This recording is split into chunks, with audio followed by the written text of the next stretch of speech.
The one is by Jim Morrison, okay? It's my voice.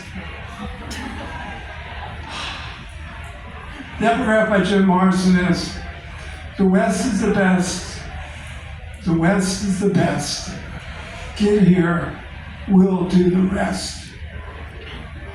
They listened to that first Doors album over and over out at the end of the Whitehall Road in a grouping of shacks where $75 a month got you a gas heater and a pasture out back that sloped down to the ancient North Fork of the Oconee River. And it was there that they ate as much acid as they wanted. So you had to skip a few days or you wouldn't get off. And those were the days that read Salinger, Huxley, and Alan Watts in the back aisles of Barnett's newsstand. The impulse forming that they needed to leave Athens and go join their others that they knew were out there waiting for him. And they were scattered across the country, waylaid by potent micrograms combining with paperback Buddhism.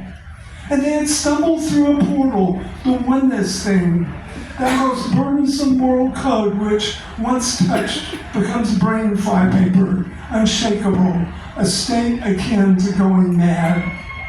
All cultural signposts pointing them here, San Francisco, anointed city of redemption, where Snyder, Ginsberg, and the Beats had wrestled with Eastern ways and come out the other side as Dharma bums. But the city, as they all do, demanded rent.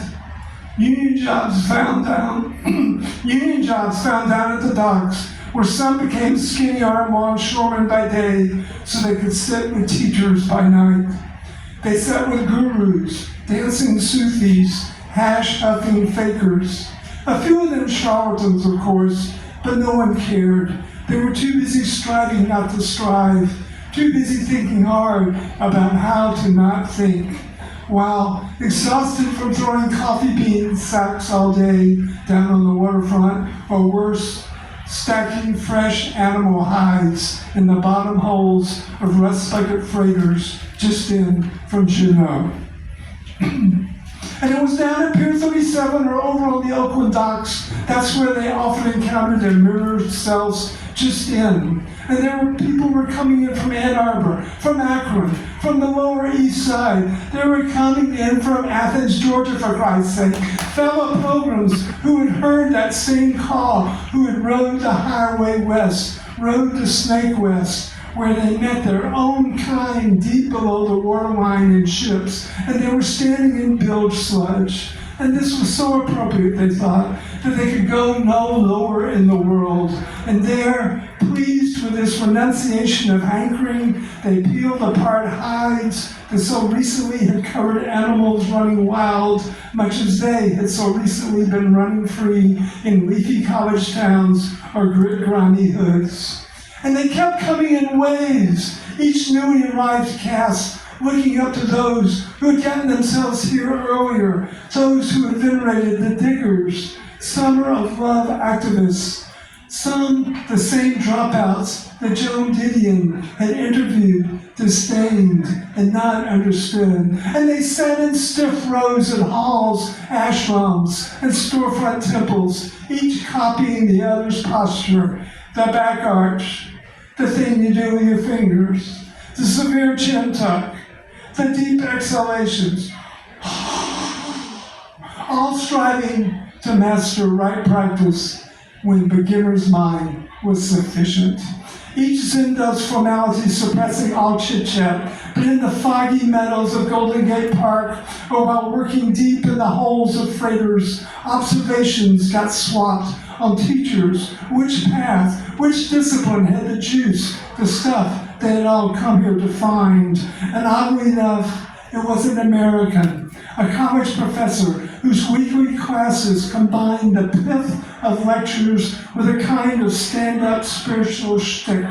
They liked this guy, Stephen. He made them laugh. He had ventured even further into the chemical abyss that had turned them inside out, yet he had found his way back to offer unlikely absolution. All this dissolute ego pain they were feeling, that was just a symptom of greater purpose, looking for its way out. He said they were all part of an ongoing human lineage, those who throughout time have wondered, why?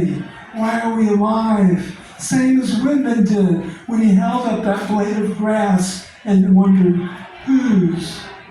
Stephen's class filling the family dog Monday nights for the dilated pupil set rolling in from Seattle and Santa Fe, enrolling in his son's school, the community becoming too large for the city, plans hatched to buy land back east, make a go of it there.